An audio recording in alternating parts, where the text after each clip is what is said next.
What separated Wedding from others wasn't just ambition, it was access. He built relationships with traffickers in the U.S. federal system, then leveraged those connections to build direct supply lines that bypassed mid-level brokers and quickly worked his way up the ladder. He started to deal directly with cartel intermediaries and allegedly moved weight directly from California to Canada. By the time he was first charged in Canada in the early 2010s, investigators believed he was already tied to large-scale cocaine importation.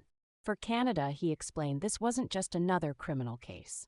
Wedding's organization had become one of the top threats to public safety in the country, responsible for a string of murders, attempted killings, and mistaken identity attacks that left innocent families shattered. Officials also revealed that the takedown was part of a wider multinational effort known as Operation Giant Slalom. A long-running investigation built through undercover meetings, surveillance in multiple countries, intercepted communications and cooperation from insiders. They described it as the most significant coordinated strike yet against Wedding's empire.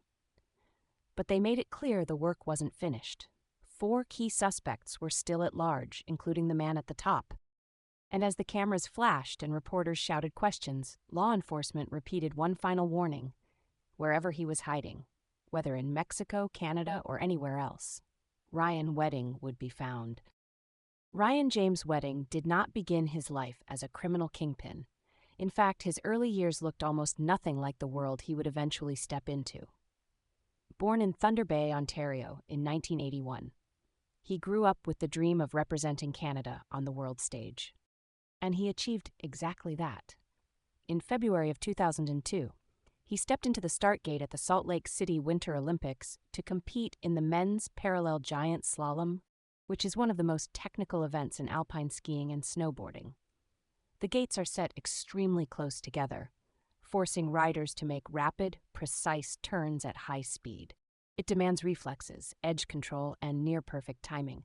One mistake, one late turn, and the entire run collapses. An Olympic sport that takes intense levels of discipline.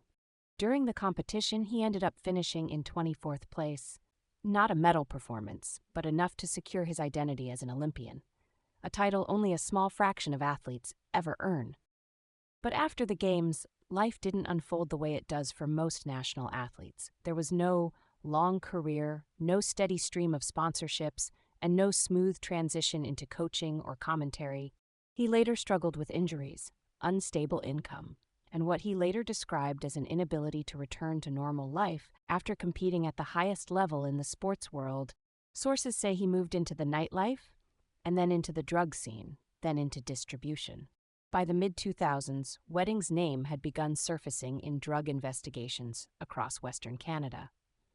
In 2010, he was arrested in the United States after attempting to purchase cocaine from an undercover federal agent. An operation so unusual, he later claimed the Americans had used a former KGB operative as bait. The courts rejected the argument, and he served several years in U.S. federal prison. When he came out, authorities now say he made a pivotal decision. Instead of returning to Canada, instead of going legitimate, he moved south, deeper into the criminal underworld, and embedded himself inside Mexico, where the Sinaloa cartel was already dominating much of the Western Hemisphere's cocaine trade. Thanks for watching or listening to this episode from Sad Girl Productions. More stories are available on the channel.